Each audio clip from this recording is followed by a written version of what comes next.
Sí, amigos. Vamos aquí.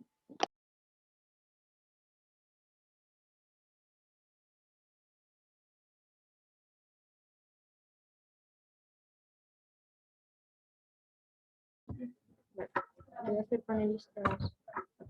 Sí.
Hola, ¿qué tal?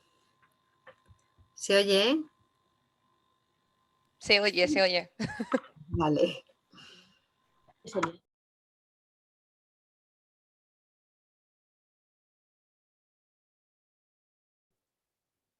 Hola, Hola. ¿se me oye? Ah, mira. ¿Estás en Virginia, Carmen? Sí, en Virginia estoy. Sí, esta mañana. Estás madrugando.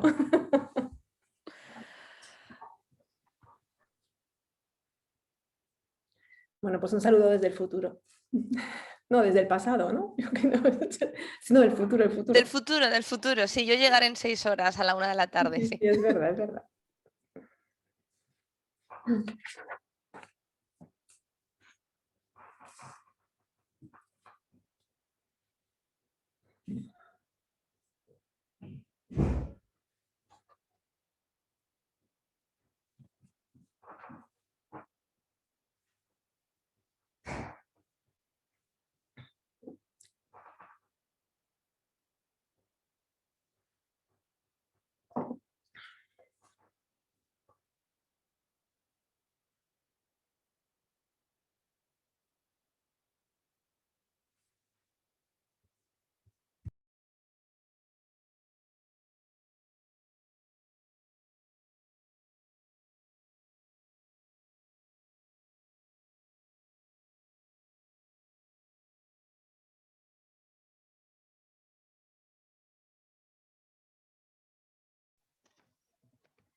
Hola. A ver, Hola. ¿os escucho? Hola. Hola, Cristina. Hola, ¿qué tal? Vale, pues si ya estamos todos y todas, yo creo que sí, pues podemos empezar. Muy bien. Bueno, primero muchas gracias por venir. ¿eh? Que vamos, estando en Virginia, se habrá tenido que levantar un poco pronto, pero bueno. Sí, llevo los pantalones del pijama debajo, Yo no también. voy a engañaros, es así. Bueno, pues bienvenidos un año más al TIP. Esperemos que lo estén disfrutando dentro de todas estas adaptaciones que hemos tenido que hacer. Ha sido un poco complicado, pero yo creo que al final está saliendo todo bien. Así que, y bienvenidos a la mesa de igualdad de sexo y género en la investigación biomédica. Voy a presentar a las integrantes. La doctora Carmen Muñoz Ballester, bienvenida, buenos días o tardes. Buenos días, son las 7 de la mañana. Muchas gracias por invitarme. Es un placer siempre poder compartir mi tiempo con jóvenes investigadores que quieren continuar en la investigación. Así que muchas gracias por invitarme hoy. Es un placer madrugar para estar aquí. Muchas gracias por estar aquí. A la doctora Elena Gómez Díaz, buenos días, gracias por estar aquí. Hola, buenos días. Gracias por la invitación. La doctora Rosa González Candelas, buenos días. Buenos días, ¿qué tal? Muchas gracias por invitarme, a ver si sacamos algo de provecho o sacáis algo de provecho de mi parte. Seguro que sí, seguro que sí. Espero, Y a espero. la doctora Susana Novella del Campo, que también será la moderadora de esta charla. Buenos días, Susana. Buenos días, Cristina. Muchas gracias también por la invitación y un saludo a todos en el presente y en el pasado y en el futuro. Bueno, la doctora Novella es licenciada en farmacia por la Universidad Complutense de Madrid, donde también se doctoró en fisiología. En 2006 se incorporó al Departamento de Fisiología de la Universidad de Valencia y al Laboratorio de Investigación en Células Endoteliales, desde donde realizó una estancia de investigación en 2007 en la División Cardiovascular del King's College. Actualmente es profesora titular de Fisiología de la Universidad de Valencia y codirectora del Grupo LINCE. Su investigación se centra en los efectos vasculares de los estrógenos y el impacto cardiovascular de la menopausia, concretamente la regulación transcriptómica por estrógenos y envejecimiento en el síndrome coronario agudo. Su último proyecto de investigación ha recibido reconocimiento institucional por parte de la Consellería de Sanidad con perspectiva de género y además lidera la línea de diferencias de sexo en transcriptómica cardiovascular en el Programa de Cooperación Europea de Ciencia y Tecnología. Y seguramente que hará muchas cosas más, pero desgraciadamente tenemos poco tiempo, así que muchas gracias, Susana. Cuando quieras Gracias, puedes Cristina. empezar. Bueno, pues muchas gracias. No hago muchas cosas más, no me da la vida ya para hacer muchas cosas más, como veremos a lo largo de las charlas, imagino, ¿no? Entonces, primero, como decía, agradecimiento al Congreso, agradecimiento también a ti, Cristina. Cristina fue alumna mía el año pasado y les doy desde pequeñitos mucha caña con esto de las diferencias de sexo y género. Entonces, me siento profundamente orgullosa de que una semillita de esas haya calado y se haya acordado de mí en estos momentos. Entonces, para mí eso es el mayor reconocimiento y agradecida de corazón, de verdad, Cristina. Un placer, Susana. Entonces, voy a de presentar ahora profesora. a las ponentes de una manera, porque somos todas mujeres, todas tenemos una relación con el sexo y el género, ¿vale? Pero de una manera, de una perspectiva un poco diferente. Entonces, bueno, pues me gustaría presentaros. Empezaré por orden de ponencias. Empezaré por Elena Gómez Díaz, Elena, que es investigadora del CSIC, investigadora en el Instituto de Parasitología y Biomedicina López Neira. Dirige un grupo de investigación de epigenómica en malaria. Ha llevado una carrera investigadora, yo me atrevería a decir, excelente. Ha realizado su doctorado en la Universidad de Barcelona, luego ha tenido becas Marie Curie, contratos Juan de la Cierva, becas Leonardo de la Fundación BBVA y proyectos de la Fundación La Caixa. Eso es, a nivel de investigación, está en el panel de la excelencia, diría yo. Entonces, bueno, pues es excelente tenerla entre nosotros. Pero también tiene un gran papel en la defensa de mujer en la ciencia. Es fundadora de una comunidad de mujeres en la malaria para aumentar la visibilidad de la mujer en este ámbito. Entonces, bueno, pues su perspectiva como en ese área pues va a ser bastante interesante. Por otra parte, Rosa González Candelas es médica de familia del Departamento Clínic Malvarrosa, aquí en Valencia, y además también profesora de la Universidad de Valencia. Forma parte de la Comisión de Igualdad del Departamento Clínic Malvarrosa y también pertenece al Grupo de Atención a la Mujer en la Sociedad Valenciana de Medicina Familiar y Comunitaria y en la Oficina de la Mujer Médica en el Colegio Oficial de Médicos de Valencia. Por tanto, es una gran defensora de la presencia de la mujer en el ámbito de las ciencias de la salud. Y finalmente, pues Carmen Muñoz, yo creo que es la más joven de todas nosotras, ¿no? Es licenciada en Biología por la Universidad de Valencia con premio extraordinario. Está en plena carrera investigadora, ¿vale? Realizó su doctorado en el Instituto de Biomedicina de Valencia, estudiando la enfermedad rara, la enfermedad de la fora, ¿verdad?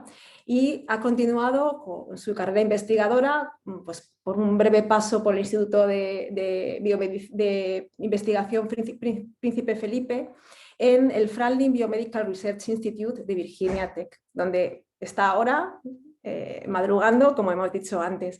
Y su estudio se basa en el papel de los astrocitos en el desarrollo de epilepsia postraumática tras un traumatismo cerebral. Carmen ha sido fundadora y organizadora en muchas ocasiones del Congreso Nacional de Jóvenes Investigadores de Biomedicina, ¿vale? Y por eso su bienestar en este congreso, en esta reunión hoy. También forma parte de la Asociación de Mujeres Investigadoras y Tecnólogas de Valencia y Murcia y de la Comisión de Diversidad, Equidad e Inclusión, allí donde estás, en Virginia, ¿verdad? En Estados Unidos. Con lo cual, tu punto de vista también va a ser súper interesante para que veamos un poco las diferencias entre los dos lados del charco, ¿vale? Porque, bueno, cada uno llevamos nuestras políticas, pues, más como podemos, más que como queremos, ¿verdad? Entonces, bueno, pues, como os decía, está formada todas por mujeres, cada una daremos nuestro punto de vista. Quiero resaltar la importancia en este momento de hacer una mesa de igualdad, porque con todo lo que nos ha caído encima durante este último año, yo creo que ha quedado al descubierto la gran fragilidad que tiene la mujer en el mundo laboral. Si a esta fragilidad le sumamos la dificultad que tiene la carrera investigadora, y eso es tanto para hombres como para mujeres, es una carrera de fondo muy complicada, o sea, a la fragilidad le sumamos esta complicación, pues tenemos un cóctel explosivo, ¿vale? Entonces creo que más que nunca debemos hacer visible el papel de la mujer en biomedicina, ¿vale? Y creo que entre todas podemos dar ese ánimo y esa fuerza para seguir adelante y seguir en nuestra brecha, aportando cada una de nosotras pues una pieza de este puzzle, ¿vale?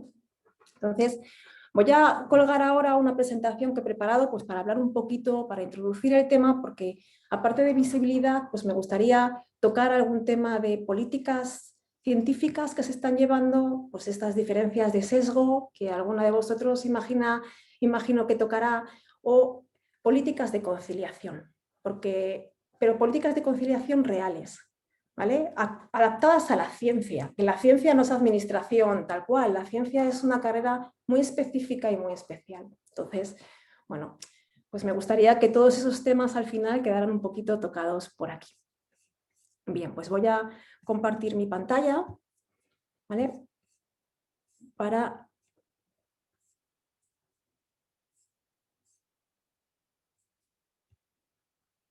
empezar, ¿vale? Con la charla, ¿vale? Primero, antes de comenzar a hablar un poco así más específicamente del sexo y género, me gustaría hacer la diferencia típica y genérica de lo que es diferencias de sexo y diferencias de género. Todos nosotros creo que más o menos ya hemos oído hablar de ello, pero es importante tenerlo en cuenta porque muchas veces en muchos artículos y publicaciones, pues como que a uno le da vergüenza hablar de diferencias de sexo. Creo que eso ya está quedando muy arcaico, pero bueno, sexo, cuando hablamos de diferencias de sexo, hablamos de diferencias a nivel de cromosomas, diferencias biológicas, a nivel de la expresión génica, a nivel de expresión influida por hormonas, a la anatomía propia del ser humano. Mientras que cuando hablamos de género, hablamos más bien de una dimensión humana. Nos estamos refiriendo a prácticas socioculturales, al rol que una sociedad da a la mujer o al hombre en un determinado momento, a estilos de vida de la nutrición, a comportamiento, a higiene, etc. Entonces, es importante tener en cuenta estos dos conceptos y cómo estos dos conceptos están implicados y relacionados en las políticas científicas. Y esto, hay una conexión curiosa que ha salido publicada hace relativamente poco, porque después de analizar bibliográficamente pues, muchísimos artículos y muchísimos estudios, se ha observado que en la investigación médica el análisis que hacen de los resultados por sexo y género es más habitual en los trabajos que lideran mujeres. Es decir, cuando la mujer va en el primer lugar o en último lugar. Esto nos deja dos opciones. La primera, que aumentar la mujer en el mundo de la ciencia, o la segunda, generar unas políticas que hagan que los hombres que lideran grupos también hagan el análisis de esos resultados por sexo y género. Es fundamental para tener finalmente una ciencia igualitaria. Y tanto el género como el sexo tienen un importante impacto en la prevalencia de diferentes enfermedades. Desde las típicas masculinas y femeninas, como el cáncer de próstata o los problemas de útero, que evidentemente son específicos de cada sexo, como a otras que no son tan evidentes, pero que sí que tienen un importante impacto. Lo más conocido, probablemente una de las más conocidas, sea la osteoporosis. En la osteoporosis está diagnosticado un 80% de mujeres frente a un 20% de hombres. Es más habitual, y ahí el hombre, yo diría que es una de las pocas enfermedades en la que probablemente esté infradiagnosticado. Pero en el resto de las enfermedades, hay también, me atrevería a decir que hay diferencias en casi todas, en riñón, a nivel renal, a nivel pulmonar, a nivel cerebral.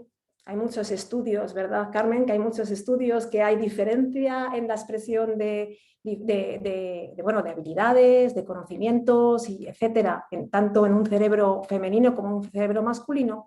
Y en enfermedades, por ejemplo, también ante agentes infecciosos. En el sistema inmune también hay diferencias, y en lo que nos toca últimamente es, por ejemplo, en la COVID. La COVID, sí es verdad que la mortalidad afecta a individuos mayores de 50 años, pero hay también una diferencia de género, de sexo. A la mujer tiene un poquito menos de mortalidad frente al hombre, ¿vale? Eso es lo que se está observando en los últimos meses. Y una de las enfermedades también que se lleva en la palma, de grupo de enfermedades que se lleva la palma en esta diferencia de sexo, son las enfermedades cardiovasculares. Las enfermedades cardiovasculares, a diferencia de la percepción que tiene la población en general, es la primera causa de muerte en las mujeres de nuestra sociedad. ¿Vale? Si vemos aquí, todas las que engloba del sistema circulatorio, vemos en amarillito toda la mortalidad que causa las enfermedades del aparato circulatorio en mujeres frente a hombres y en mujeres frente a tumores, por ejemplo. ¿Vale? En las enfermedades frente a tumores. Si cerramos el foco dentro de estas enfermedades, por ejemplo, a la mortalidad de los pacientes que sufren un infarto agudo de miocardio, nos vamos a que encima la mujer muere más de este infarto que un hombre. ¿Vale? Estamos en que la mortalidad en los hombres después de sufrir un infarto está alrededor del 22%, mientras que las mujeres alcanzamos el 36%. Esto se está estudiando, tiene muchos factores, porque se está intentando llevar a que por qué existe esta diferencia en el perfil cardiovascular. Como decía Cristina, esta es mi línea de investigación, esta diferencia de cardiovascular entre hombres y mujeres, en la que no me quiero meter, por supuesto, en el detalle de los microRNAs, de la epigenómica, porque creo que no viene al caso, aunque también existe una y bastante importante, pero quiero dar unas pinceladas que pueden ser interesantes. Primero, el diferente trato y tratamiento que tiene la mujer a nivel cardiovascular. Si bien cuando una persona presenta síndrome coronario agudo, pues el síntoma más habitual es un dolor precordial, a la mujer, al lado de ese dolor, le acompañan otros síntomas que pueden ralentizar el diagnóstico del infarto. Y el disminuir la velocidad de ese diagnóstico hace que tenga la mujer un peor pronóstico para esa enfermedad. Eso es una de las cosas que podría llevar a esa mayor mortalidad o elevada mortalidad. La mujer, junto a ese dolor precordial, suele presentar fatiga, náuseas, vómitos, malestar en la boca del estómago o malestar en la espalda. Síntomas que pueden confundirse con cuadros de ansiedad, que además son más habituales en mujeres que en hombres. Entonces, ahí podría tener una de las posibles causas. Habría que tener en cuenta este cuadro. Por otra parte, algo que me parece impactante son la importancia que tienen los factores de riesgo cardiovascular clásicos en la mujer. Primero tenemos los factores tradicionales, estos que todos hemos oído hablar de ellos, los factores de riesgo de Framingham de hace pues, no sé cuántas generaciones, ¿no? La diabetes, tabaquismo, la obesidad, la inactividad física o la hipertensión. Todos tienen mayor impacto en el desarrollo de un síndrome coronario agudo en la mujer que en el hombre, especialmente, como veis, la diabetes y el tabaquismo. Pero además hay otros factores de riesgo que se llaman emergentes y solo son específicos de la mujer. Y estos son todos los relacionados con la gestación. Por ejemplo, un parto prematuro.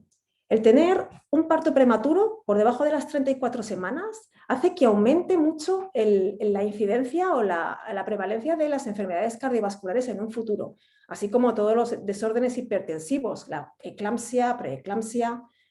El tener una diabetes gestacional multiplica por 7 el riesgo coronario, también tener enfermedades autoinmunes o en el caso de que exista cáncer de pecho, el tratamiento también aumenta el riesgo cardiovascular o la depresión.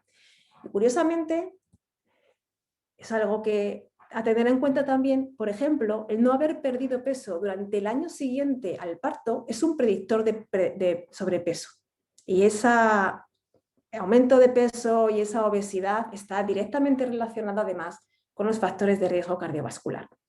Entonces, es importante tener en cuenta estos factores de riesgo emergentes, los típicos y los emergentes. ¿Para qué? Para tener una medicina personalizada, para que tengamos el acceso a la misma medicina que puede tener un hombre. Y esto porque en la aplicación de los tratamientos que tenemos actualmente están obtenidos de estudios clínicos en general que fueron realizados en su momento en grupos de población de varones de 70 kilos, de raza blanca, con una edad entre los 18 y 22 años.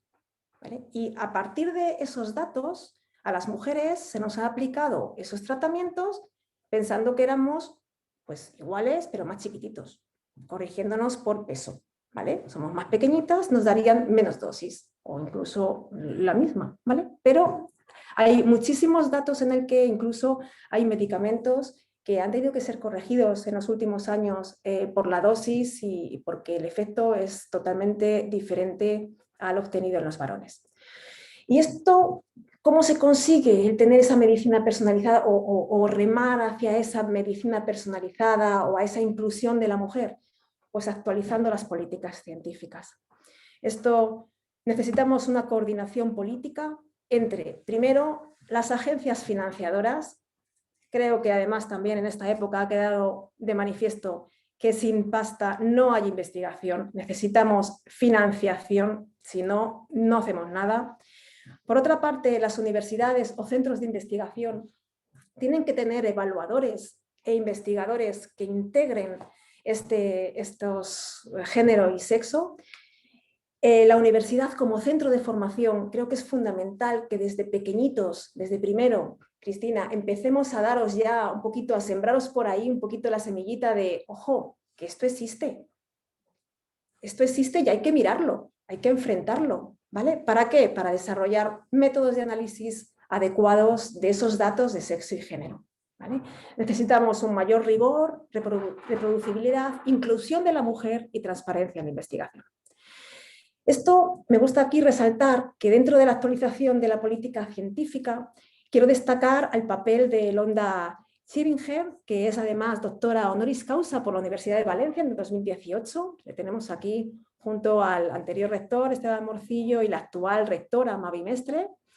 Ella fundó desde la Universidad de Stanford una plataforma que es Gender Innovation, que probablemente aquí todas las ponentes la conozcan, pero es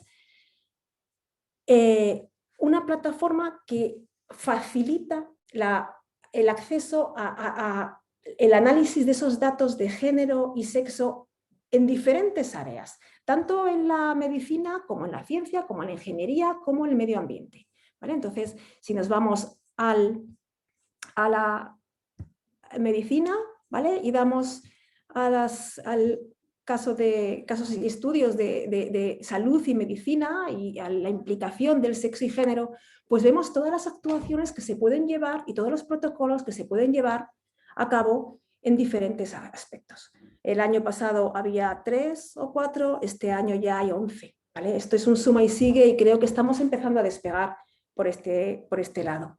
¿Vale?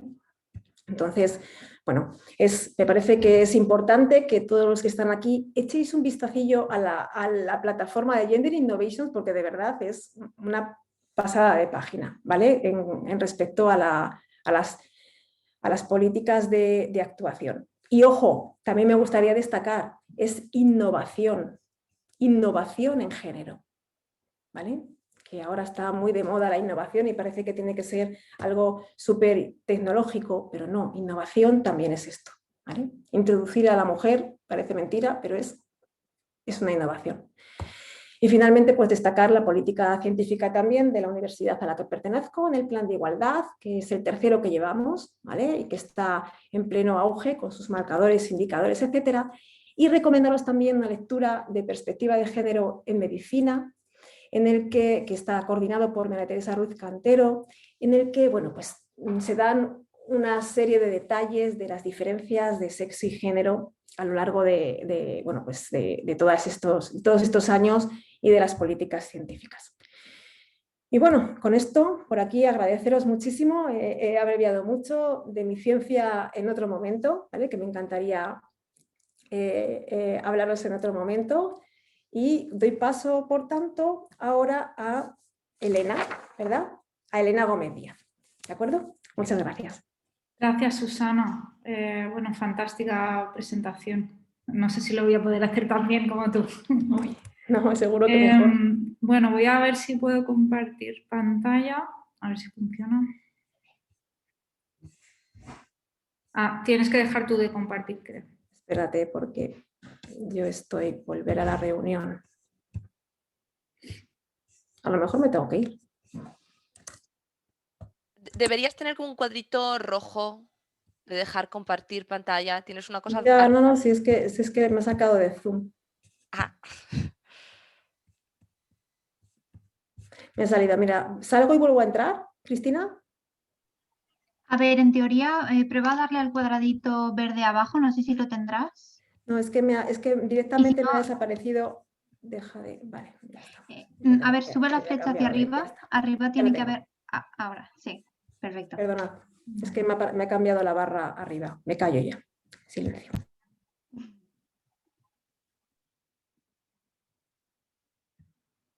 Vale, espérame a ir al principio.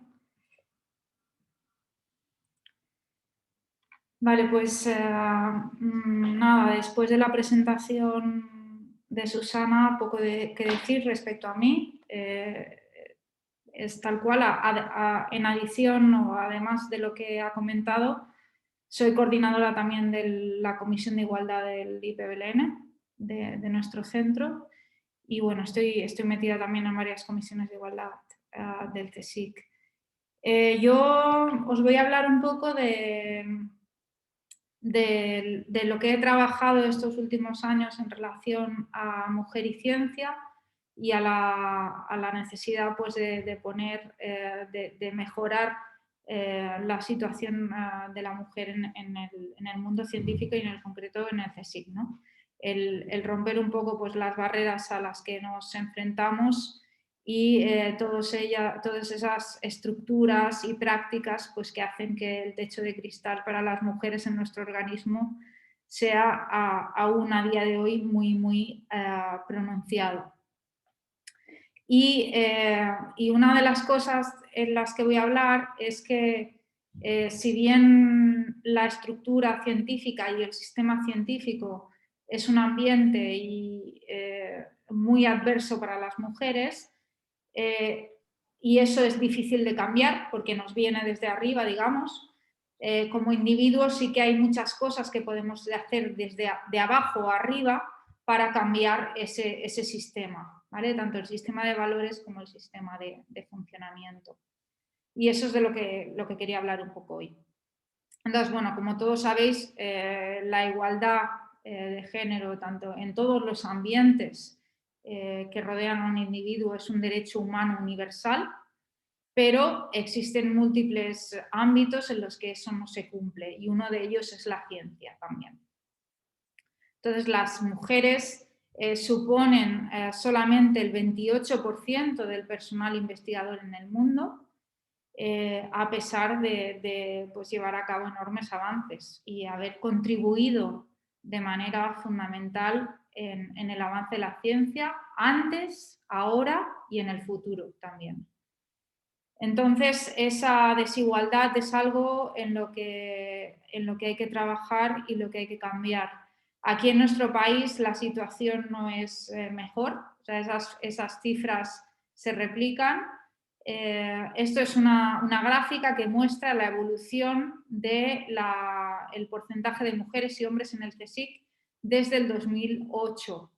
Y lo que podéis ver es que la situación no ha mejorado a pesar de llevar 10 años ya con el plan de igualdad actual, que tiene el CSIC tiene un plan de igualdad que tiene ya 10 años, y a pesar de ese plan la situación no ha mejorado, sino que ha empeorado, porque la desigualdad y el abandono de las mujeres se ha hecho cada vez más acusado y se produce en etapas más tempranas de la carrera investigadora, ¿vale?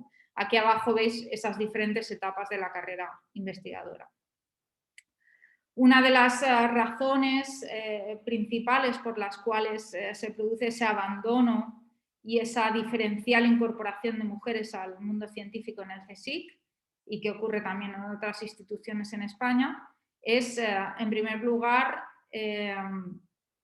bueno, y muy importantemente, es la maternidad, ¿no? Y la falta de medidas, no solo la maternidad, sino también los cuidados, porque como ya sabemos, a la mujer es la responsable a nivel social de la mayor parte de cuidados y en el CSIC, como en otras muchas instituciones, no existen medidas efectivas y reales de conciliación que permitan a la mujer pues, mantenerse y promover y ascender en la carrera científica. Al contrario, es un ambiente hipercompetitivo, hiperexigente, que expulsa a las mujeres a medida que ellas avanzan en la carrera científica. A todo ello, a este problema de promoción y de incorporación de talento femenino y de abandono, se suma una menor visibilidad, una menor representación en redes de conexión, una menor presencia en paneles de toma de decisiones que hacen pues, que también las mujeres, a pesar de estar ahí, parezca que están menos presentes, ¿no? y que contribuyen menos al avance científico. Hace ya algunos años que existe un movimiento a nivel internacional de promover lo que se llaman communities of practice, comunidades de práctica, es decir, algunas de ellas están promovidas institucionalmente por la Unión Europea también, están financiadas por Horizonte 2020 y otras son más de aire de carácter local. Estas comunidades lo que intentan es poner en práctica una serie de guías a la hora de implementar planes de igualdad en las instituciones científicas y también formar, iniciar actividades de formación en género a diferentes niveles, por ejemplo, en el reclutamiento de personal o en el retaining, o sea, en la atracción de talento, etc. Estas son algunas. Nosotras, lo que decía, además de estas comunidades de práctica más a nivel institucional, también están empezando muchas iniciativas de crear este concepto de comunidad de mujeres científicas que luchan por ese cambio, ese cambio en el rol de las mujeres en la ciencia, ¿no? Y aquí os he puesto dos, una es la que yo coordino, la de Mujeres en Malaria, WIM, y la otra es es Mito Woman, que coordina una compañera mía. Y bueno, lo que intentan es pues contrapesar un poco esas diferentes razones por las cuales las mujeres estamos menos presentes o por las cuales no somos capaces de progresar y tener éxito en la carrera. Y es un poco trabajar en estos aspectos, ¿no? en la concienciación sobre estas barreras y estos impedimentos, visibilizar a las mujeres científicas, darles apoyo de empoderamiento con actividades como el mentorazgo de diferentes tipos, hay diferentes tipos de mentorazgo, promover el networking de manera que nos ayudemos unas a otras en esta promoción y también la formación. Entonces, estos son los diferentes pilares en los que estas asociaciones, estas comunidades de práctica nos centramos. Nosotras, la comunidad de mujeres en malaria, actualmente somos ya cerca de 500 mujeres científicas de 45 o 50 países de todo el mundo y pues justo dentro de un par de semanas pues se va a celebrar la primera conferencia internacional de mujeres en malaria, de la que estoy súper orgullosa y que ya hay inscritos más de 300 personas y que espero pues que salga muy bien y sea el inicio de muchas más que vengan, ¿no? El objetivo de esa conferencia es el mismo, es visibilizar el papel de las mujeres científicas en malaria y también se van a hacer actividades de formación y por ejemplo, en liderazgo. Esta es un poco nuestra web, tenemos una base de datos donde están todas las miembros y donde cualquiera que busque ponentes, que busque directoras de tesis, que busque expertas en determinados temas, pues puede encontrar aquí. Ya no hay razón para la excusa de no existen o no las conocemos si están ahí y aquí tienes todos sus contactos, ¿no? Y bueno, además pues hacemos labor en redes sociales para visibilizar la labor. Cada día tenemos una mujer a la que hacemos un spotlight y además estamos pensando en hacer una especie de science talks de algunas mujeres, una por mes, ¿no? De manera que cada mes vaya dedicado a una investigadora y que dé una charla al respecto. Tenemos también un canal de Slack en el que hacemos más trabajo interactivo como comunidad y en las que se comparten recursos y ofertas de trabajo, cursos y cualquier anuncio que esté relacionado con la comunidad. Y bueno, y también hemos estado trabajando desde un punto de vista intelectual en estas medidas, ¿no? En esta visión y misión que tienen Mujeres en Malaria para pues abordar el problema de género en ciencia y en concreto en nuestro área. Este trabajo va también en relación a un artículo que yo escribí para The Conversation hace un año ya y que propone pues va en la misma línea que comentaba antes, qué podemos hacer como individuos para digamos, minimizar la discriminación de las mujeres en el ambiente laboral científico y se basa simplemente en una guía de 10 medidas o de 10 recomendaciones pues, que pueden ayudar a minimizar esa discriminación. Y son muy simples, pero si miráis a vuestro alrededor y si evaluáis un poco de forma crítica muchos de los grupos de investigación, os daréis cuenta que no se cumplen en muchas ocasiones, ¿no? Una de ellas es a la hora de hacer cuando estás, si tú eres un líder de grupo, una líder de grupo, cómo son los anuncios de atracción de talento que tú estás lanzando hacia el exterior. ¿Qué es lo que buscas? ¿Cómo adjetivas a la persona que estás buscando? ¿Y cómo evalúas su carrera investigadora? Ahí hay un enorme sesgo que puede ser más o menos consciente y que existen muchas herramientas para ponerle freno, ¿no? Existen algunas de estas que son muy simples, simplemente el tipo de adjetivos que utilizas, competitivo, agresivo, dedicado al trabajo, un workaholic, por ejemplo, son tipo de cosas que van a hacer que las mujeres apliquen menos a este tipo de anuncios, ¿vale? Porque ya las estás un poco, centrándote en una parte de la campana de Gauss que es muy valores que caracterizan a los hombres. Es importante también formarse a la hora de hacer entrevistas. Nos podemos formar nosotros si somos un líder de grupo pequeño en qué recomendaciones, por ejemplo, fijar muy bien las preguntas, que las preguntas sean iguales para todos los candidatos, de manera que no estemos haciendo ningún sesgo en ese sentido, y cuidar muy bien el lenguaje, que sea un lenguaje neutro desde un punto de vista de género. Y existen empresas especializadas en eso, ¿de acuerdo? Una de las cosas que hacemos mucho las personas de ciencia, sobre todo cuando ya eres un líder de grupo, es escribir cartas de recomendación.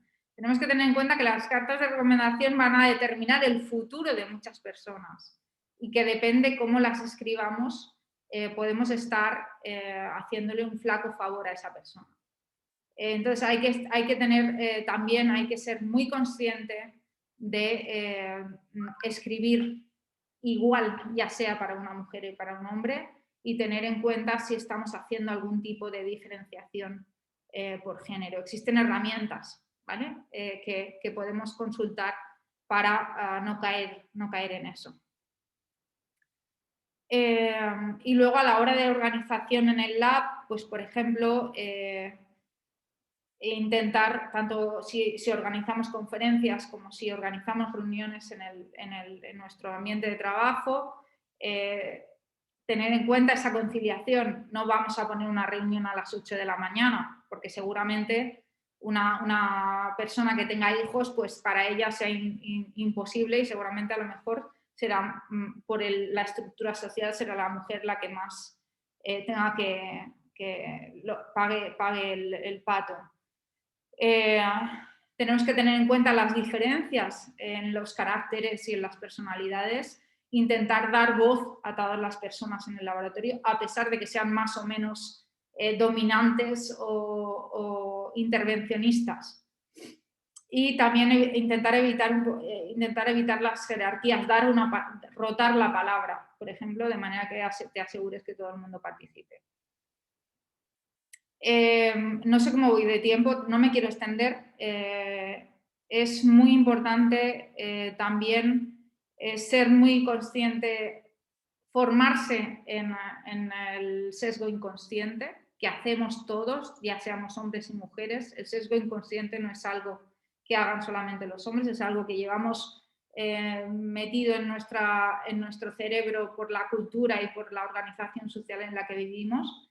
Y la primera regla es aceptarlo y formarse y ser consciente, y a partir de ahí trabajar para que no determine tus decisiones, ¿no? Este vídeo, por ejemplo, es maravilloso para eso. Y una de las cosas que yo hago desde hace tiempo y que para mí ha sido muy importante es los grupos de mentorazgo. Pueden ser de más senior a más junior, un mentorazgo clásico de 2 a 2, o pueden ser grupos de apoyo, por ejemplo, de peer mentoring, en los que se establece un grupo entre personas de un mismo nivel de la carrera investigadora y en los que compartes, pues, una de las cosas que nos pasa a las mujeres, por ejemplo, cuando estamos más arriba, es que estás muy sola, ¿no? Te encuentras muy pocas colegas que estén en tu misma situación, y poder compartir las dificultades, los miedos, las inseguridades, los problemas a los que te enfrentan, normalizarlo, pues es fundamental. La formación en liderazgo y aplicar un poco todo esto con la gente que está en tu laboratorio, pues ser igualitario, ¿no? A la hora de asignar tareas, promocionar y premiar a las diferentes personas, a pesar de que tengan diferentes caracteres y personalidades, porque tendemos a favorecer a aquellos que son parecidos a nosotros. Y en eso, por eso también los hombres pues, favorecen a los hombres, ¿de acuerdo?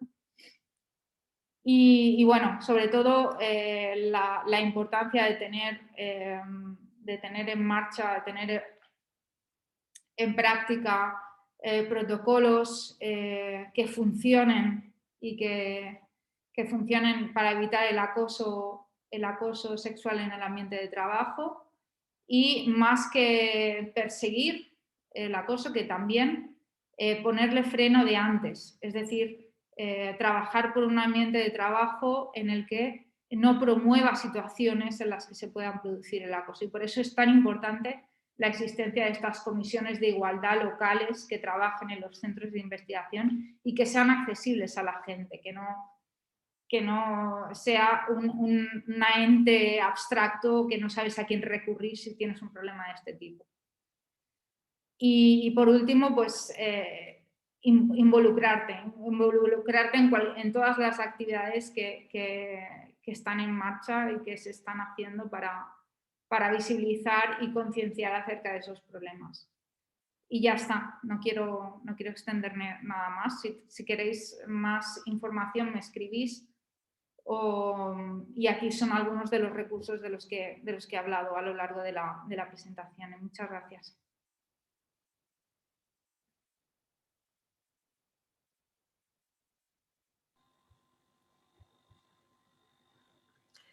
Bueno, pues me doy a mí misma la palabra. Bueno, estoy un poco apabullada de estar en una mesa con unas personas, de verdad, unas investigadoras que me da esta cosa hablar aquí. Bueno, la verdad es que lo primero que quería agradecer es a todas las personas que están aquí conectadas, que son 254, que me parece, vamos, una cifra alucinante. Porque la verdad es que con el día que tenemos en Valencia, lo siento por ti, Carmen, pero tenemos un día de playa que la verdad es que es de agradecer que esté aquí la gente con nosotros, ¿no? Porque de verdad que hace un día, bueno, no lo siguiente. Entonces, bueno, pues lo que hace el no hablar con las demás ponentes, pues hace que nos repitamos un poquito. Entonces voy a intentar readaptar mi charla para no repetirme con lo que ha comentado alguna ponente ya, sobre todo con Susana, que me coincidimos en algunas cosas. Mi objetivo era uno, ahora lo voy a cambiar un poquitito, y lo que quiero un poco es que, bueno, tengo claro que estáis súper concienciadas en la importancia del sexo y el género como factores claves en la investigación biomédica. Entonces quiero ahora un poquito ver si os acerco a que veáis la importancia que tenemos en la práctica clínica cuando esto no se tiene en cuenta. Y veréis que pues, hay muchos aspectos que no se están teniendo en cuenta y que perjudican seriamente a las mujeres, sobre todo a las mujeres, ¿vale? Bueno, ya ha comentado Susana las diferencias entre sexo y género. Entonces, bueno, simplemente recalcar que el género es un constructo social, cultural y político que varía en el tiempo, que varía entre las culturas, y que la identidad de género es la percepción que cada individuo va a tener sobre su propio sentir, sobre cómo se va a relacionar con hombres y mujeres, ¿vale? Y no tiene necesariamente que coincidir con el sexo físico que tiene esa persona, ¿vale? Esto es importante porque permite entender, porque a veces vemos físicamente varones que de género son femenino, ¿vale? O al revés. Otra cosa que es importante recalcar es que, aunque el sexo cromosómico es una variable que no es dicotómica, cuando hablamos de salud, se va a considerar siempre los resultados de forma dicotómica, es decir, hombres y mujeres, o machos y hembras, ¿vale? Esto se hace así por facilitar un poquito las cosas, ¿vale? Bueno, me gustaría también aclarar un poquito algunos conceptos, como es el concepto de qué es el sesgo de género en investigación.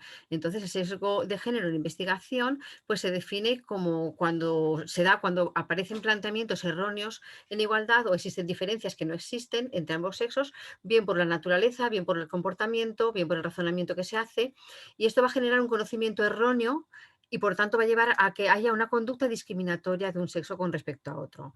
Si tenemos en cuenta que la mayoría de los sujetos que se estudian son hombres o son machos en caso de investigación preclínica, pues evidentemente el sexo que tiene más riesgo de salir perjudicado, evidentemente vamos a ser pues las mujeres, ¿vale? Y luego tenemos el sesgo de género en atención sanitaria. Creo que todos tenemos claro que hombres y mujeres no somos iguales, ni a nivel físico, ni a nivel fisiológico, ni a nivel hormonal, ni a nivel cromosómico, y tenemos diferentes maneras de enfermar y de sanar, ¿vale? ¿Cuándo tenemos un sesgo de género en atención sanitaria? Pues cuando a una igualdad, a una igual necesidad de asistencia entre hombres y mujeres, se realiza un esfuerzo diagnóstico y o terapéutico diferente en un sexo con respecto al otro. Y esto puede contribuir a que existan diferencias en la salud de las personas.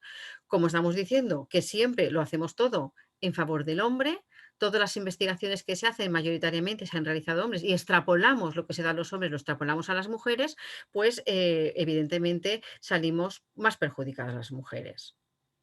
Entonces, en la atención sanitaria podemos tener muchos sesgos, muy variables, tanto con la relación médico-paciente, que si habéis ido alguna vez como paciente, pues podréis comprobar que no se trata igual a los hombres que a las mujeres, pero no tratamos igual a los hombres que a las mujeres, ni los hombres médicos ni las mujeres médicas, ¿vale?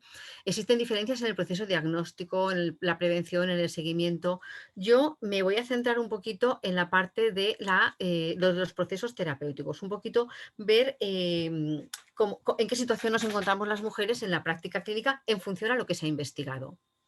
Entonces, hay que tener en cuenta que hoy en día las enseñanzas regladas que tenemos en las universidades se basan en la medicina basada en la evidencia. La medicina basada en la evidencia lo que promulga es que hay una praxis adecuada en todo momento en la cual la actividad asistencial haya demostrado esté adecuada en lo que es el riesgo-beneficio y que se base en estudios rigurosos.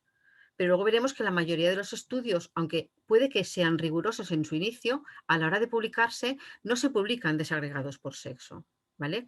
Entonces voy a entrar un poquitito en la parte de lo que son los fármacos. La primera pregunta que nos plantearíamos es si actúan igual los fármacos en hombres que en mujeres. Pues bueno, evidentemente en esta acción de la acción de los fármacos, pues tenemos diferentes aspectos que seguro que vosotras sabéis muchísimo más que yo. Entonces yo me atrevo a decir algo si no me corregís, ¿vale? ¿Qué va a influir en la respuesta a los medicamentos? Pues van a depender de la farmacocinética, que son pues todos aquellos procesos de absorción, distribución, es decir, lo que el organismo le hace al fármaco. Y luego tenemos los procesos de farmacodinamia, es decir, lo que el fármaco le está haciendo al organismo. Pero es que además tenemos la farmacogenética, que son las variaciones individuales en función cromosómica. Creo que ya lo ha comentado antes Susana, no pesamos igual los hombres que las mujeres, no absorbemos igual los medicamentos los hombres que mujeres. Nuestro citocromo P450 no es igual al de los hombres. Es decir, los medicamentos no están en las mismas concentraciones en hombres que en mujeres.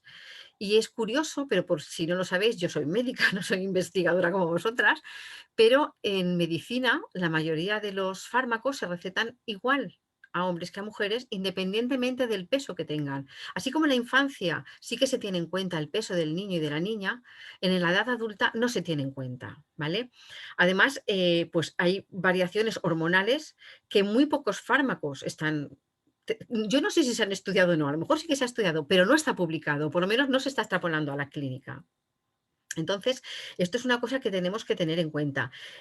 Hay una variabilidad genética que puede determinar hasta entre un 20 y un 25% de diferencias de acción de los fármacos en un sexo y en otro, ¿vale? Sobre todo el tema de sexo, y eso pues ya os digo que muchas veces no está desarrollado o por lo menos no está publicado. Si en el año 2000, creo que fue en el año 1994, la FDA promulgó que se recomendó, la inclusión de las mujeres en los ensayos clínicos.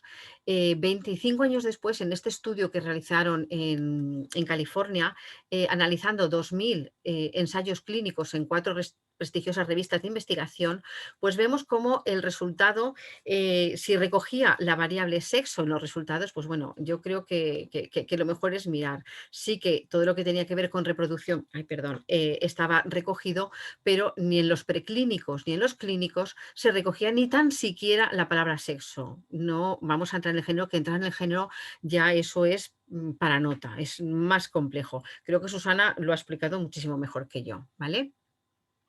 ¿Y esto repercute en la práctica clínica? Bueno, pues mirar, un ejemplo, el zolpidem. El zolpidem es un hipnótico sedante que se utiliza de forma, bueno, no voy a decir de qué forma, se recetan millones de dosis de zolpidem anualmente en el mundo y creo que fue en el año 90, creo que se comercializó en España. Décadas después, la FDA empezó a decir que, ojo, que estaban apareciendo situaciones de deterioro cognitivo, sobre todo en las mujeres. Se hicieron estudios en los cuales pues, intervenían mujeres, evidentemente, porque el objeto del estudio era el efecto en las mujeres del deterioro cognitivo, y efectivamente la FDA vio que la eliminación del zolpidem era distinto en hombres que en mujeres y la concentración del fármaco es más elevada en las mujeres que en hombres. Y recomendaban ya en el año 2013 que se adecuara la prescripción de las mujeres bajando la dosis. A mí me da vergüenza decir que eso nosotros no lo tenemos en cuenta. Si cogemos el iDoctus, que es una herramienta informática que podéis descargaros todos, que es gratuita, y entráis en la prescripción, yo podría hacerlo, pero igual me lío, como no soy tan ducha como vosotras, prefiero no leerlo en la presentación, pero si miramos el iDoctus vemos que sí que tenemos puestas el efecto en el embarazo, el efecto en la lactancia, pero no comenta nada de todo esto. Sí que hay un único apartado cuando habla de farmacocinética que dice, en la última 2 líneas, dice que las mujeres tienen una eliminación inferior, pero que parece que esto no tiene repercusión clínica. Esto actualizado a día de hoy. ¿Vale? O sea, para que veáis si esto repercute la investigación, que incluso habiéndola, a veces no nos llega a la práctica clínica. Otra cosa que es importante, el dolor. El dolor es muchísimo más frecuente en las mujeres que en los hombres. Y esto se va manteniendo a lo largo de los años. Esto es de la Encuesta Nacional de Salud, la última que tenemos, que es del año 2017. Podéis ver que las mujeres sin dolor son muchas menos que que los hombres sin dolor, ¿vale? Tienen más dolor las mujeres. Sin embargo, un antiinflamatorio que se utiliza mucho en dolor, como es el Etirigocid, cuando está ya comercializado unos años, pero no lleva tantos años en el mercado como para que no se haya tenido en cuenta las recomendaciones de la FDA. Sin embargo, vemos que los estudios en fase 1, que son los que tienen que ver con la seguridad y con la eficacia de un fármaco, pues no se incluyeron a mujeres. En la fase 2 y la fase 3 sí, pero los de seguridad y eficacia no hay mujeres. Esto explicaría por qué se da en muchísimos otros fármacos y explicaría por qué las reacciones adversas son mucho más frecuentes y mucho más severas en mujeres que en hombres, ¿vale? Otros estudios en los que, pues bueno, salimos siempre desfavorecidas, pues fue, por ejemplo, el estudio con la flibanserine. La flibanserine fue un antidepresivo, salió como antidepresivo, no diferenciaba, pero bueno, como antidepresivo parece que no funcionó, pero sí que se vio que parecía que era efectivo en la disfunción sexual femenina. Entonces, pues se promulgó su uso para mujeres para disfunción sexual. Era la Viagra de las mujeres, ¿vale? Durante las revisiones sucesivas que fue haciendo la FDA, vio que había cosas, que había efectos secundarios importantes y encargó estudios para ver estas interacciones que había. Una de ellas era con el alcohol. Entonces, la FDA realizaron estudios con alcohol y este fármaco, incluyeron un grupo de sujetos en el estudio y un estudio que se realizó para ver el efecto en las mujeres del alcohol con la flibanserina, incluyeron a 25 sujetos, de los cuales solo 2 eran mujeres. Vamos, parece pues un poco cachondeo. O como en el año 2016 creo que fue, se suspendió un antidepresivo porque había demostrado que un 3% de los varones, un anticonceptivo para los hombres altamente eficaz se suspendió porque había un 3% de hombres que presentaban depresión leve. Yo solamente invito a que cualquier mujer y cualquier hombre se coja el prospecto, no digo ya que lea ningún artículo científico, se coja el prospecto de los anticonceptivos hormonales que utilizamos las mujeres y que vea los efectos secundarios que tiene. Bueno, da un poco de vergüenza. Si esto fuese al revés, en fin, me callo. Otro ejemplo súper conocido, súper claro, que, o sea, bueno, por lo menos en medicina, es el uso de la terapia hormonal. Estoy acabando, ¿eh? La terapia hormonal salió en el año 39-40, aparecieron ya los primeros estudios que decían que, bueno, que había un riesgo de cáncer de mama con la utilización de la terapia hormonal. En el año 50 empezaron a surgir las primeras dudas serias respecto a su utilización en la menopausia, pero era un éxito comercial indudable e innegable y se siguieron consumiendo terapia hormonal, pero podéis preguntarle a sobre todo vuestras madres o vuestras abuelas cómo se utilizaba la terapia hormonal en todo el mundo, ¿vale?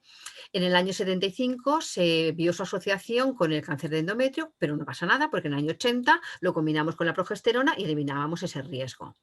Hasta el año 2002, que ya hubo un estudio publicado en el JAMA hablando de no solamente de cáncer, sino de enfermedad coronaria, no se tomó a nivel político y a nivel institucional, no se tomaron decisiones importantes. En España, hasta el año 2004, no hubo restricciones terapéuticas por parte del Ministerio de Sanidad. Imaginaros, del año 39 al año 2004, la cantidad de mujeres que se estuvieron tratando con una terapia que hoy por hoy, pues afortunadamente ya no se utiliza de esa forma indiscriminada. Tiene su indicación, siempre hay que valorar el riesgo-beneficio, siempre hay que valorar con la mujer de forma consensuada su utilización, pero desde luego todos estos parámetros pues hay que tenerlos en cuenta. Y bueno, 2 pinceladas porque ya lo ha comentado Susana, morimos más las mujeres por cardiopatía isquémica. Voy a ir a la siguiente. Esto se publicó en el año 91. En el año 91 vieron, fijaros si tiene años este estudio, y es que vieron que las mujeres con respecto a los hombres se nos hacían menos terapias, menos terapias endoteliales para eliminar el trombo. Aquí realmente, claro, tiene mucho que ver la forma de enfermar, porque no enfermamos igual los hombres que las mujeres, no consultamos igual, el dolor no es el mismo, todo eso va a influir. Evidentemente hay determinantes sociales ligados al género que son muy importantes y que a lo mejor no es una investigación tan de investigación vuestra, pero sí que es de investigación que es importante y que se tiene que tener en cuenta. Sabe más Susana que yo de todo esto, pero simplemente me gustaría recalcar un trabajo que se ha publicado recientemente y que, bueno, es del mes pasado, y que dice que cuestiona un poco cuál es la tasa de normalidad en las cifras de tensión arterial en las mujeres con respecto a los hombres. Sistemáticamente eso nos ha definido igual. Y esto se va corrigiendo las cosas. Yo recuerdo, y he estado intentando encontrar un volante de los antiguos, que a mí me ha peinado muchas canas, ya se ven, ¿no? Pero cuando yo estudiaba, como era culo inquieto, pues estaba de machaca en un servicio y allí los volantes eran manuales, entonces no se hacía nada en ordenador porque no había ordenadores. Se escribían los resultados a mano y en el valor de la hemoglobina ponía valor normal, hombres, una cifra, mujeres, otra cifra. Es decir, consideraban que las mujeres teníamos que tener menos valor de hemoglobina que los hombres. Aún hay compañeros que dicen, pero que eso ya no se hace, que ahora son iguales. Yo digo, bueno, me dan ganas de echarme a llorar después de todos los años que llevamos, que esto todavía se siga cuestionando. Entonces, no tenemos ni siquiera valores de normalidad en algunos parámetros. Esto es del año 2021, valor de normalidad. Bueno, pues en eso estamos. No todo es así. El año pasado, el curso de residentes, sabéis que son los médicos que están formándose en medicina de familia, en neurología, en un curso que tienen para los residentes, sí que les hablan de las diferencias que existen en el tratamiento entre hombres y mujeres en los fármacos antiepilépticos y estudian y valoran pues el papel de las hormonas y de la situación hormonal de la mujer en el tratamiento. Bueno, yo termino ya simplemente diciendo que pues, tenemos que fomentar la investigación con perspectiva de género y que además tenemos que tener en cuenta qué otros determinantes van a influir en la salud, ¿vale? Y en las consultas, cuando estemos con pacientes, por supuestísimo, tenemos que recordar y tener siempre presentes las diferencias de sexo y de género. Yo he dejado la bibliografía, he dejado algunos artículos, el libro de Teresa Ruiz Cantero creo que es fundamental, está libre de descarga, además se puede descargar en internet, y he dejado algunos artículos por si alguien quiere tenerlos, pues que pueda disponer de ellos. Luego si queréis ya comentamos más cosas. Gracias. Perdona, se va a extender la charla a media hora más de lo previsto. Entonces, si se tiene que ir alguien, no pasa nada, no se tendrá en cuenta y estará grabada para quien quiera verlo. Muchas gracias. Entonces les está dando permiso para que se vayan en mi charla. Bien. Es una broma, es normal, lo entiendo perfectamente. Bueno, pues voy a compartir yo también mi pantalla. Y en primer lugar, agradecer de nuevo a la organización que hayan contado conmigo para hoy. Yo vengo aquí a hablar de mi punto de vista como investigadora mujer en academia, que es lo que estoy haciendo actualmente, aunque también mi investigación tiene una parte que está relacionada con el sexo y cómo las mujeres, no sé si lo sabéis también, cuando sufren traumatismo cerebral, en muchísimas ocasiones tienen peores consecuencias el pronóstico es peor a largo plazo, sin embargo están muchísimo menos estudiadas. Pero no he venido a hablar de eso, he venido a hablaros cómo veo yo en el campo de la ciencia y cuáles son mis experiencias en el campo de la ciencia, qué es lo que me he ido encontrando durante todo este tiempo. Pues como ya han explicado anteriormente, yo soy investigadora postdoctoral en estos momentos en el Friday Biomedical Research Institute en Virginia Tech. Estoy en el Robert Lab. Mi jefa es una mujer, lo elegí a propósito después de haber hecho la tesis, pero todos mis compañeros son hombres. Soy la única mujer que está permanentemente en el laboratorio, en la bancada, lo cual da algunas situaciones bastante interesantes. Y para los que no sepáis dónde estoy, porque yo sinceramente no tenía ni idea de dónde estaba esto antes de venirme aquí, estoy aquí en este puntito rojo que veis, pues estoy en una zona rural de Virginia, lo cual resulta también muy interesante porque muchas veces cuando tenemos el punto de vista de lo que viene de Estados Unidos, que muchas veces fija las guías que vamos siguiendo en Europa, incluyendo por ejemplo lo que ocurre en el FDA, como estábamos explicando antes, no tenemos la percepción de Estados Unidos de las grandes ciudades. Sin embargo, la realidad es de lo que pasa en la mayor parte de Estados Unidos, que son zonas más rurales, es muy diferente. Entonces vengo un poco a hablar de mi experiencia en todo el tiempo que he estado tanto en España como en Estados Unidos. Y voy a empezar contándoos cómo me interesé por el tema y por qué me considero una activista en este tema, incluso si no he hecho tantísimo trabajo como las otras ponentes todavía, pero espero llegar al nivel. Y entonces voy a poner esta gráfica que podríamos decir que es súper vieja, aunque a mí no me lo parece, que es del año 2005, porque yo era un estudiante en ese momento, estaba sentada en los bancos de la Universidad de Valencia también y teníamos una asignatura que se llamaba Introducción a la Investigación Biológica y me enseñaron por primera vez este gráfico que se llama de tijera, en el cual pues, se ve el cruce entre lo que es el personal de información y cómo se va abriendo hasta lo que es los investigadores principales, en los que son los profesores investigadores en el CSIC. Y yo lo vi y dije, bueno, es obvio, esto es una tontería absoluta. Obviamente lo que está pasando es que las mujeres antes no estudiaban, pero conforme vaya pasando el tiempo, esto se va a ir corrigiendo. Es decir, es una cuestión de tiempo. Es decir, esto en unos años va a ir cambiando, se va a ir corrigiendo. Y me han encantado las diapositivas que ha presentado Elena mostrando que eso no es así. Pero estos son los datos más recientes que yo he encontrado, que son de 2019. Y podemos ver cómo no solamente no es que no se haya corregido, sino que se ha acentuado todavía más. Y ahora ese cruce en el cual las mujeres caen respecto a los hombres ocurre incluso anteriormente.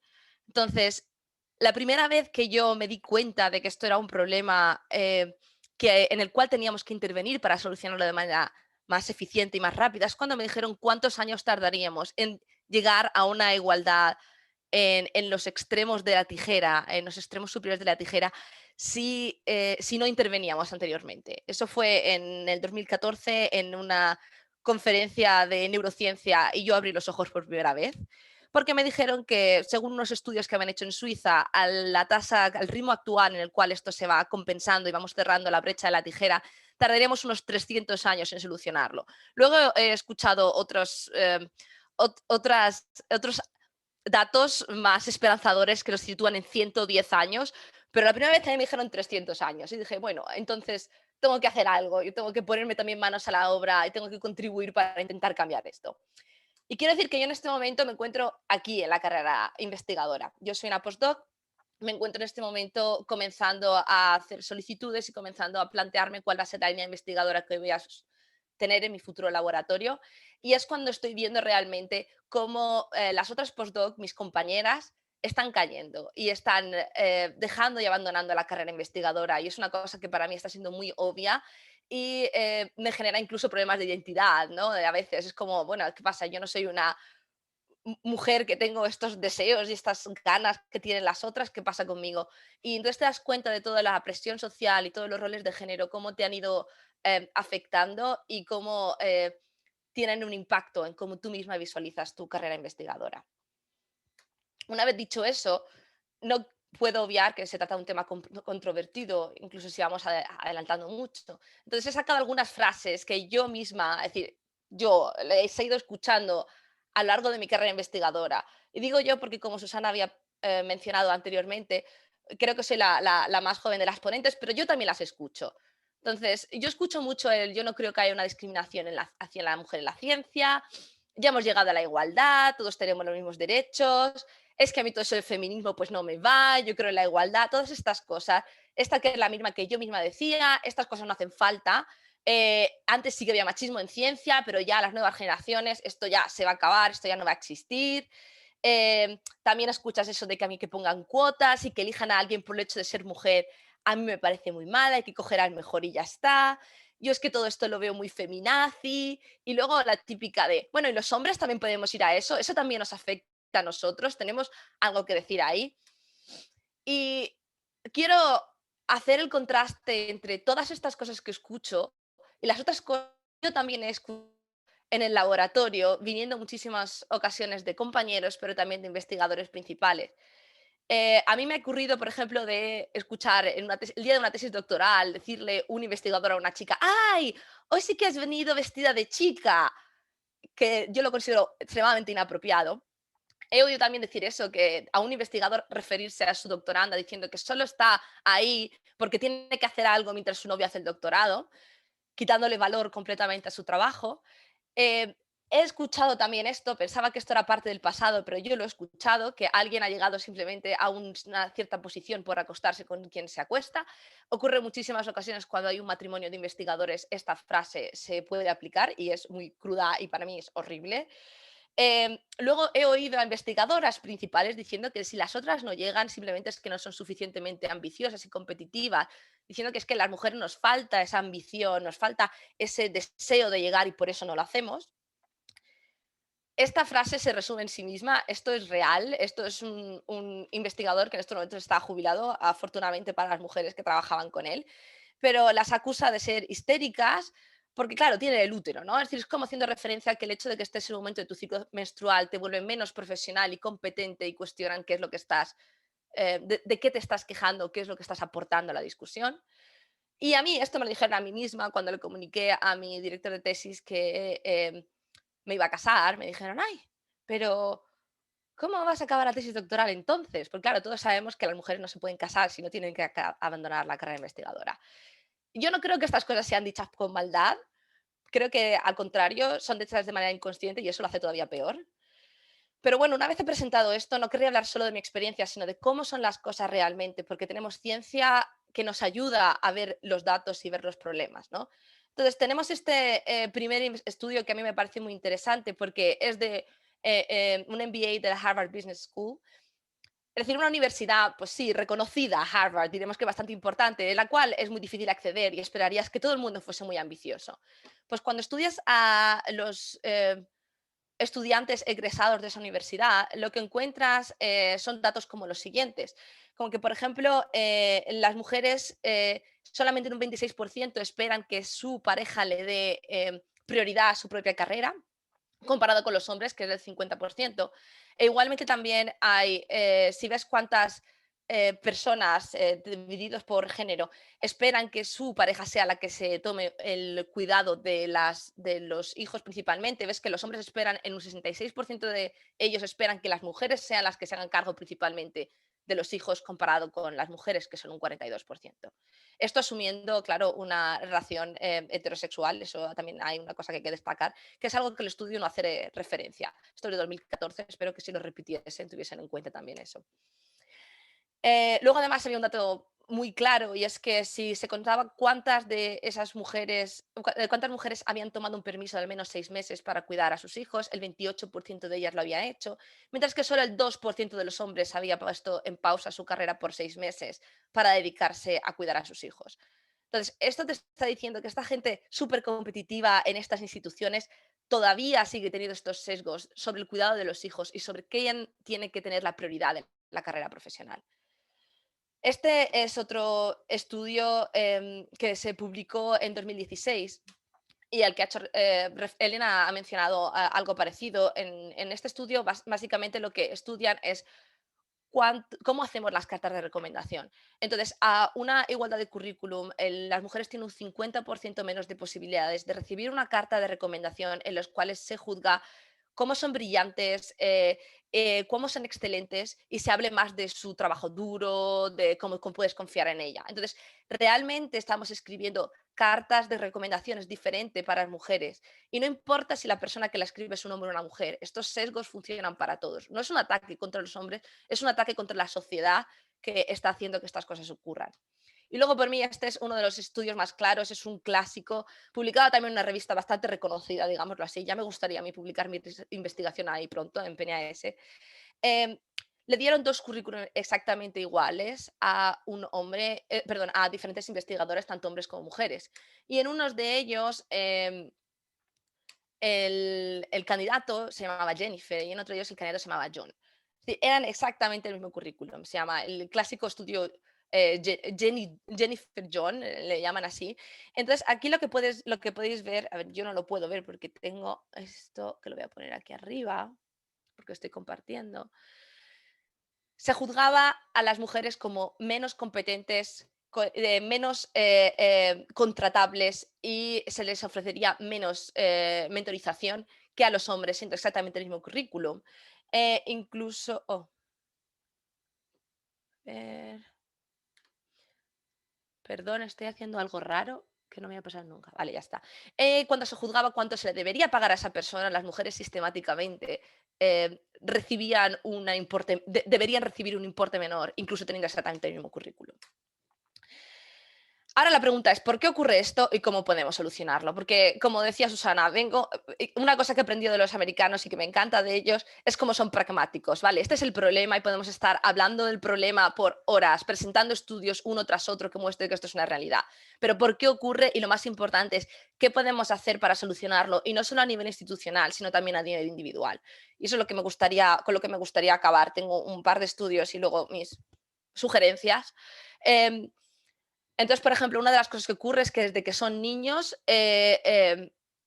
desde muy pronto, los niños cuando tienen 5 años aproximadamente no piensan que los niños o las niñas sean más brillantes o sean mejores o que sean más simpáticos o menos simpáticos. Sin embargo, cuando tienen 6 años o 7 años, todos los estereotipos que les rodean van cambiando esta percepción y empiezan a percibir que los chicos, los niños, son más brillantes, son más inteligentes. Y eso tiene que ver con los refuerzos y con, que están recibiendo en el colegio y en casa y con toda la publicidad que les bombardea. Entonces, las mujeres se ven a sí mismas como menos brillantes y menos competentes y alimenta el llamado síndrome del impostor, en el cual pensamos que no tenemos que estar ahí porque hay gente que está por encima nuestro, ¿no?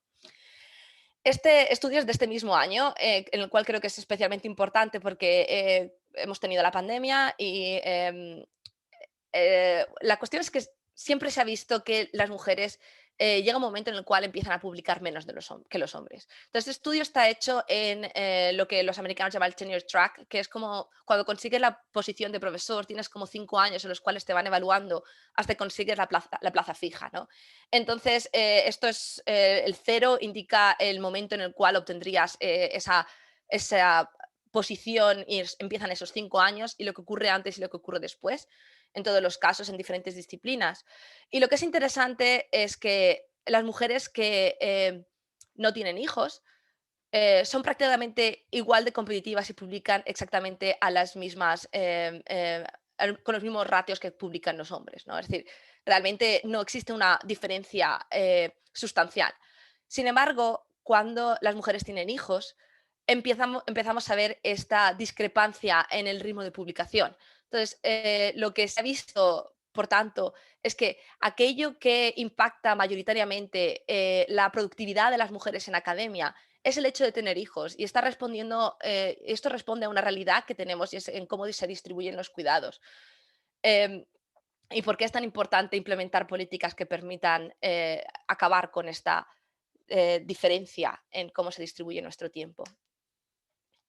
Luego, este es el último libro, pues un libro que leí el año pasado. Yo el año pasado tuve a mi primer hijo y me encontré con muchísimas cosas muy sorprendentes. Entonces, pero una de las cosas que entonces decidí leer este libro. Este libro es cómo puedes mantenerte todavía productiva y competitiva sin tener que renunciar a la maternidad, porque nadie te explica eso, nadie te ayuda en eso, nadie te da ningún tipo de información, ¿no? Pero hablaba de un concepto interesante, que es lo que ellos llaman discriminación benevolente. Esta autora llama discriminación benevolente. Em, que corresponde a que cuando tú te conviertes en madre, muchísimos hombres especialmente te perciben como una persona más débil, una persona a la cual tiene que poner las cosas más fáciles, y eso hace que al final te acaben quitando oportunidades. Es como, no, es que este proyecto no te lo voy a dar a ti porque, claro, quiero dejarte tiempo, no porque tú vas a estar más cansada, no porque tal, tal, tal. Entonces, todas esas cosas te llevan a perder esas oportunidades que son muy importantes para tu carrera y que te permitirían avanzar más rápidamente. Y eso lo puedo decir porque a mí misma me pasó. Estaba trabajando en un proyecto de coronavirus, porque aunque trabajo en neurociencia y mi background es en biología molecular, estábamos desarrollando un test para testar masivamente a la población de un área rural en Virginia. Y me dijeron, no, es que tú estás muy embarazada, deberías reposar, deberías descansar. Y yo le dije, no, perdona, es decir, si yo necesito descansar y reposar, yo lo haré, no tendréis que venir aquí a quitarme la oportunidad de participar en este proyecto porque queráis protegerme, no necesito que vengan a protegerme. Y esto es una realidad que se encuentran también las mujeres todos los días y en las que a veces no pensamos. Entonces, ahora vamos a lo práctico. ¿Qué podemos hacer? En primer lugar, como ya hemos dicho y como ha resaltado Elena, tenemos que reconocer nuestros propios sesgos. Y tenemos el ejemplo de la carta de recomendación de cómo se escribe, que en el mundo anglosajón tiene muchísima importancia porque es lo que determina el acceso a programas de doctorado, el acceso a las escuelas de medicina, que son también escuelas doctorales. Es muy importante eso, y está este maravilloso ejemplo que ella también ha compartido en su presentación de la Universidad de Arizona, de cómo podemos evitar utilizar esos sesgos que nosotras mismos tenemos. Esto también es, yo realmente recomendaría a los jóvenes investigadores que tenemos hoy aquí que presten atención a los programas y vean si realmente están incluyendo a mujeres en un igual nivel que a los hombres. Entonces intenta participar, intenta organizar, intenta asistir, atiende puesto en vez de asiste, ya el inglés me está comiendo, asiste realmente a conferencias que tengan en cuenta eso y le den oportunidades a las mujeres. Luego esto va para investigadores, pero va también para cuando trabajamos en asociaciones de estudiantes, trabajamos en organización de congresos, en trabajos de equipo. Muchas veces lo que ocurre es que las mujeres asumen lo que se llama el trabajo invisible, que tiene que ver con organizar, tiene que ver con ofrecer un servicio que no se ve reflejado en ningún sitio, que se necesita que se haga y no ayuda ni contribuye a la carrera. Entonces, ese trabajo mayoritariamente lo hacen mujeres. Y para creerme, solo tienes que ir a cualquier comité de cualquier universidad y ver cómo las mujeres están masivamente representadas, siempre y cuando no se trate de tomar decisiones reales, no se trate de ayudar a los alumnos, mentorizar. Cuando se trata de un trabajo invisible que no implica decisiones, lo vas a encontrar siempre lleno de mujeres. También es importante que aprendamos a ceder el turno de palabra explícitamente a las mujeres, también cuando estamos en clase, también cuando respondemos a preguntas en los congresos. Yo he vivido como un hombre sistemáticamente interrumpía las preguntas que hacían mujeres a su charla, pero no a lo de los hombres, y nadie darse cuenta, porque después lo comentabas con compañeros y los hombres no habían percibido ese sesgo, pero ocurre, hay que ser consciente y tratar de evitarlo. Luego también cómo nos referimos a nuestros compañeros. Yo sé que eso tiene mucho que ver con cómo me veo yo a mí misma, evidentemente, y que hay trabajo que tenemos que hacer cada uno, pero nosotros fuimos 4 compañeros que tuvimos premio extraordinario final de carrera. Yo era la única mujer, pero sin embargo yo era aquella que sí trabajaba mucho, estudiaba, pero yo no era la brillante ni era la genio, y eso a mí me afectó en cómo yo percibía las oportunidades a las que tenía derecho, ¿no? Entonces, ahora que estáis sentados todavía como estudiantes universitarios, tener en cuenta cómo juzgáis a vuestros pares, porque tiene mucho impacto en cómo se ven a sí mismos. Para mí una pieza esencial fue encontrar referentes femeninos que me puedan ayudar a ver cómo es posible llegar a ese punto. Tuve maravillosas profesoras, sobre todo en la carrera, que me ayudaron a esto. Y luego, por último, voy a hacer un poco de publicidad y voy a animaros a que os unáis a AMIT, que es la Asociación de Mujeres Investigadoras y Tecnólogas, de la cual yo soy parte todavía, aunque es una asociación española y de la cual estuve en el comité, en el nodo de la Comunidad Valenciana como secretaria. Y no hace falta que seas una mujer para registraros aquí, hay hombres también que son socios, eso es una cosa importante porque necesitamos aliados para todo esto. Así que creo que me he pasado del tiempo, pero agradezco muchísimo que me haya dado la oportunidad de hablar y de compartir cuáles son mis experiencias y mis pensamientos sobre este tema que considero esencial para poder hacer ciencia mejor y de más calidad. Muchas gracias. Wow. Pues muchísimas gracias a todas. Me ha parecido impresionante la mesa que hemos conseguido. A colación de una pequeña cosa que ha dicho Rosa, que ha dicho, es que esto no hemos hablado entre nosotras para hacer esto. Es verdad que no hemos hablado, es que me lo planteé escribir a todas y creo que eso, y no he querido, porque al final creo que la naturalidad y que cada uno ponga su diseño y su trayectoria de la manera más libre y sin necesidad de tener un guión es lo mejor, y creo que ha quedado constancia. Me ha parecido impresionante que hemos tocado muchos temas, desde el techo de cristal que ha empezado Elena y ha continuado Carmen, hasta la práctica clínica, Rosa, impresionante. Y el tema del zolpidem era una cosa que también me hubiera gustado a mí hablar de ello, porque en cuestión de fármacos es una locura lo que hay. Entonces creo que, no sé si ahora, Cristina, hay turno de palabras, o si hay alguien de los todavía 187 participantes pobrecillos que tienen que estar sedientos y hambrientos, ¿vale? Si quieren alguno comentar algo. Sí, creo que ahora desde el Congreso os leerán las preguntas. Bien. Vale, se abre el turno de preguntas, tanto presencial como online. Si levantáis la mano, os damos permiso para hablar, o podéis hacerlo por el chat de preguntas y respuestas.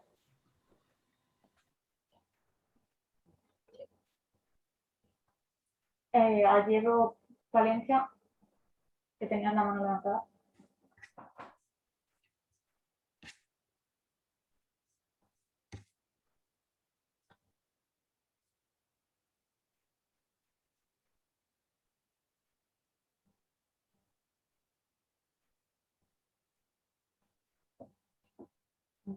Pues mientras se animan, a mí es que me gustaría hacer un comentario. Y es que creo que tenemos que empezar a fijarnos muchísimo, es muy difícil en el lenguaje. El lenguaje tiene que ser un lenguaje inclusivo y a nosotras mismas nos cuesta muchísimo, muchísimo que sea inclusivo. Somos mujeres, todas nos creemos esto del sexo y esto del género, y a nosotras mismas nos cuesta. A mí me costó mucho tiempo definirme como médica, porque siempre hemos sido médicos, y nos cuesta, nos cuesta. Sí que decimos enfermeras, pero no decimos enfermeros. O sí, pero decir médicas cuesta muchísimo. Así es con todo el lenguaje. Entonces, lo que no se define y lo que no se nombra no existe. Y yo reconozco que es una norma lingüística de la Real Academia, de lo que sea, que cuando hay, si es componente mixto femenino-masculino, pues se hable en genérico masculino. Pues a lo mejor eso tenemos que empezar a cambiarlo. Porque en sanidad vosotras sois predominantemente mujeres, hombres, pero en mi campo de trabajo somos predominantemente mujeres. Aunque los altos cargos ya no está tan claro que sean predominantemente mujeres, estamos más igualados, eso sí. Pero el utilizar el lenguaje inclusivo creo que es algo que tenemos que concienciarnos muchísimo. Y ya me espero a ver si alguien pregunta. Hola, buenas, ¿se me escucha? Sí. Vale, Soy Aroa. Ya que no hay ninguna pregunta, a mí me gustaría, desde el Congreso nos han dado un proyecto de igualdad de género, que básicamente se trata de hacer una red en la que las mujeres se puedan sentir representadas y apoyadas, y en las que queremos que participen representantes tanto psicológicos como modelo, como personas que ya hayan tenido alguna experiencia y quieran aportar su experiencia y compartirla en la página web. Entonces, a mí me gustaría preguntar si vosotras, que tenéis más experiencia en el tema, ¿creéis que hay algún apartado en el que haga más falta este tipo de apoyo en los altos cargos y en los representantes de la ciencia femenina? Gracias.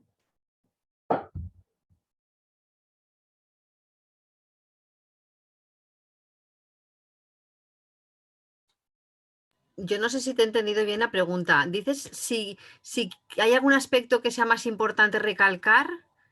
Sí, Desde... si hay algún aspecto en el que creáis que hace más falta este tipo de apoyo, que A no ver, está tan representado o... A ver, es que yo creo que hace falta el apoyo. Yo es que aquí estamos hablando en un foro científico, pero yo creo que esto lo tenemos que empezar a mamar en casa, porque asumimos directamente nosotros el cuidado, y eso es un rol que seguimos asumiendo, que afortunadamente va cambiando con las nuevas generaciones, sí, pero se sigue dando. Entonces yo empezaría por la base. Mientras no tengamos la base construida en igualdad, no llegaremos a las empresas, ni a los trabajos, ni a la investigación en igualdad. Entonces yo creo que hay que empezar por la base, desde que ya está habiendo leyes, está habiendo actuaciones, pues, para que los niños y las niñas se les ofrezca exactamente igual un juguete de cocinita a un niño que a una niña, o se está viendo iniciativas de, por ejemplo, hay una cosa que, bueno, a lo mejor son investigaciones distintas, pero también es investigación, lo que se está viendo, por ejemplo, en los patios de los colegios, quienes arrollan el patio del colegio, los niños con el balón a jugar al fútbol, y las niñas quedan relegadas, o los que no les gusta el fútbol, quedan relegados pues a lo que se quede en el huequecito ahí. Pues hay iniciativas que lo que están haciendo es parcelar los patios de los colegios y poner juegos en los que sean inclusivos, pues para jugar al 3 en raya, para jugar a balón un tiro, para jugar a cosas inclusivas. Dejar ya de que en las plazas de los pueblos los niños ocupen la plaza jugando al balón, y que tenga, es que es tan básico como hasta eso. Yo creo que tenemos que empezar por la base. No sé, a lo mejor os he chafado un poco. Yo sí puedo, si puedo intervenir también, me parece que es un punto muy interesante, y doy la razón a Rosa de que tiene que empezar desde casa, pero creo que estará de acuerdo conmigo en que no podemos depender solo de lo que haga cada uno en casa, porque en cada casa manda uno, ¿no? Y creo que nunca es tarde para abrir los ojos. Como yo he dicho, yo misma tuve que abrir los ojos con más de 20 años, me di cuenta de que no era así. Em, entonces, lo que yo creo, una cosa que, por ejemplo, es importante es si cuando tienes la gente que está en liderazgo, en posiciones de liderazgo, si realmente están involucrados en el tema, se pueden hacer muchísimas cosas. Yo creo que un tema fundamental sería cuando cualquier persona va a asumir un puesto de profesor universitario o de líder de grupo en el CSIC o algo parecido, se debería hacer una formación en este tema, por lo menos. Creo que sería una cosa fundamental. Y, por ejemplo, yo sé que aquí en Estados Unidos cualquier persona que entra a la universidad a trabajar en la posición que sea, tiene la obligación de tomar este curso que es le llaman Title IX, que tiene que ver un poco con el acoso sexual, pero también va con el acoso que es muchísimo menor y que sucede cada día, que es sobre las microagresiones.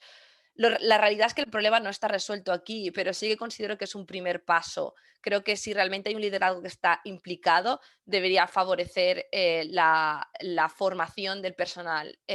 Nada más entra a trabajar en el centro de investigación en el que se esté. En el caso de la ciencia, creo que ese es un primer paso fundamental. Y no tiene que ser voluntario, porque si no al final estamos predicando entre conversos, ¿no? Es decir, toda la gente que le interesa el tema va a las charlas de las cosas que le interesa y estamos todos ya convencidos, así no avanzamos nada.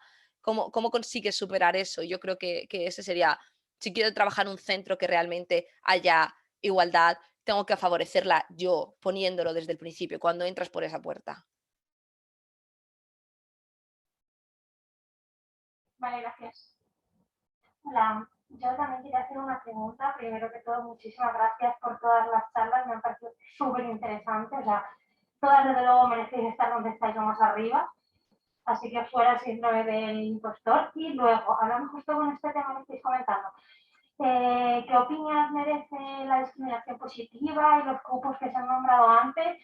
Si están teniendo efecto o no, son contraproducentes, están llevándose a cabo, todavía no. ¿Cómo está ese tema? Muchísimas gracias, de verdad.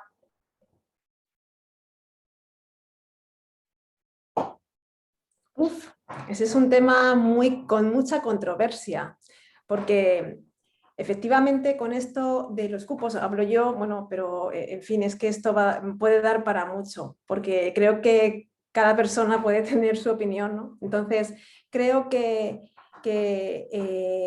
nadie ve bien o nadie recibe con gusto el estar en un sitio por cupo. Creo que eso es algo evidente, a ninguno nos gustaría, a mí no me gustaría estar donde estoy si me lo han dado solo por ser mujer.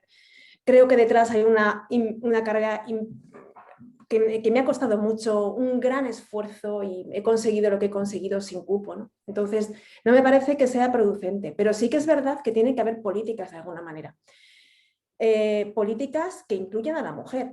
Cuando hablamos, ha dicho Carmen que acaba de tener un hijo o tenía un hijo y demás. Cuando hablamos de la maternidad, por ejemplo, nos estamos refiriendo a una maternidad y todos la vemos de, ay, 4 meses, pues 1 año o el primer año. Oye, perdona, ser madre no implica 1 año, o sea, estás ya, es para toda la vida. O sea, yo ya tengo uno de 17 y creo que me está costando mucho más que cuando tenía 1 año. O sea, es una implicación brutal como madre y como padre. Que el papel del rol de la sociedad que nos ha dado a las madres y al que nos acogemos, yo no sé si por gusto o no lo sé, porque yo no tengo por qué renunciar a ser madre por tener una carrera investigadora. Entonces, eso tiene que estar contemplado de alguna manera en las políticas. No somos el sexo débil, somos el sexo duro y dominante. Sin mujeres no hay humanidad, somos necesarias. Entonces, nos tenemos que hacer valer y eso tenemos que hacernos valer desde una actitud personal, como decías, Carmen, y también con instituciones. Si las instituciones que son las que estudian este tema, las que valoran, las que evalúan y las que tienen muchísimos más datos que todas nosotras, deciden que es necesario imponer un cupo durante un tiempo determinado, pues a lo mejor es que es necesario imponer ese cupo. Que luego nos guste o no, ya cada uno tendrá su opinión, ¿no? Vale, por el chat nos hacen 2 preguntas. Una es, ¿cómo creéis que las mujeres estarán en 20 años? ¿Seguiremos en esta situación de desigualdad? Perdona, ¿cómo? No he entendido bien. ¿Cómo creéis que las mujeres estarán en 20 años? ¿Seguiremos en esta situación de desigualdad? Sí. Sí, yo lo estoy diciendo, en 20 años será la gente con la que estoy compitiendo yo ahora. Es decir, las mujeres caen, siguen cayendo. No, esto no ha parado, esto sigue siendo una sangría, es una cosa muy, muy exagerada. Desgraciadamente, en 20 años seguiremos igual. Espero que dentro de 40 las cosas empiecen a cambiar. Esa es mi esperanza, que poner mi granito de arena para eso. Elena sabe mucho más que yo de todo esto, pero soy bastante pesimista al respecto. Incluso si vamos hacia la mejora, no, estamos muy lejos, mucho más de 20 años de llegar a una igualdad. Muchísimo más. Sí, chicos. Vale. Estamos lejos todavía, pero bueno, hay que tener actitud, como le decía Carmen, y tú en eso has dado una lección estupenda, bueno, y todas, claro. Y una segunda pregunta. Tanto en el grado como en el máster en biomedicina siempre he estado en clases mayoritariamente femeninas. Ahora en especialización somos 10 mujeres y un hombre. ¿Esto es algo nuevo o hay alguna razón conocida por la que nosotras terminamos estudiando más biomedicina, aunque luego lleguemos a menos altos cargos? Más listas. Yo creo que esa es una pregunta muy, muy interesante, si me atrevo. Hay quien dice, no sé cuánto de cierto hay en esto, porque la verdad que no tengo, igual que he presentado toda la ciencia antes de esto, no la tengo para decirlo, pero lo he de decir por gente que sabe más que yo, que dice que realmente lo que está pasando es que cuando las mujeres les estamos dando la opción de elegir, suelen escoger profesiones que son más sobre cuidados, ¿no? Encargarse más del cuidado, que es el aspecto de la medicina y de la biomedicina. Yo cuando hice la licenciatura en biología, en las asignaturas de genética o todo eso, éramos 80% mujeres. Sin embargo, en las de bota, que eran la de zoología y todo eso, eran como un 30 o un 40%. Entonces, esta diferencia existía. Y de hecho creo que se llama la paradoja sueca, si no me equivoco. Cuando se supone que está llegando a la igualdad, las mujeres tienden a ir hacia allá. Creo que tiene que ver con todos los estereotipos con los que estamos creciendo y con todos los estereotipos que estamos ganando. Y luego hay otro aspecto que también creo que es relevante, y es que cuando las mujeres por fin consiguen dominar un territorio y consiguen ir e imponerse en ese territorio, pierde valor. Automáticamente ahora ser biomédico es mucho menos que ser ingeniero, ¿sabes? O ser médico es menos que ser ingeniero, porque es más difícil ser ingeniero. Y es simplemente porque es un territorio que aún no hemos conquistado, ¿no? Entonces, ahora tienen que quitarle valor a las cosas que sí que conseguimos, ¿no? Ese es mi punto de vista, pero como digo, no tengo ninguna evidencia para apoyar lo que estoy diciendo. No sé si alguien, ya digo, que sabe más que yo puede decir algo más. También tienes que tener en cuenta, por ejemplo, en medicina, que tenemos unos números clausos y se pide una nota muy, muy elevada. Generalmente las mujeres maduran antes que los hombres y tienen muy claro cuál es su objetivo y luchan por él. Entonces suelen tener mejores resultados, no dentro si son más listas o menos listas, no lo voy a decir, pero tienen mejores resultados que los hombres, porque son más maduros, simplemente. Son más maduros. Entonces, claro, eso hace que en las ramas sanitarias predominemos las mujeres. O sea, es un 70% prácticamente, ¿eh? Ya tenemos en cifras de colegiados y colegiadas, hay más mujeres colegiadas que hombres colegiados. Sobre todo en qué franja, de 55 para abajo. O sea que... Pero existe también una diferencia dependiendo de la especialidad, ¿verdad? Es decir, pediatras Sí, son más mujeres, sí. es decir, lo que son más Urología, directo con el paciente. las quirúrgicas en general predominan los hombres. En general las quirúrgicas predominan los hombres. Y bueno, y hay especialidades como es pediatría que predominan las mujeres, pero vamos, por goleada. Yo tengo un hijo en pediatría, haciendo pediatría, pero vamos, predominan las mujeres. En las más clínicas, más médicas, digamos, predominan mujeres.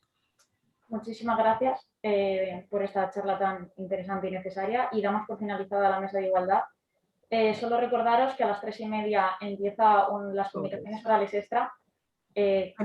Sabemos que la mayoría estaréis en talleres, pero quien pueda conectarse estaremos agradecidos de que podáis apoyar a los congresistas que exponen sus trabajos. Muchas gracias y adiós. Gracias. Gracias. Un placer. Adiós. Realmente. Chao. Adiós, muchas gracias.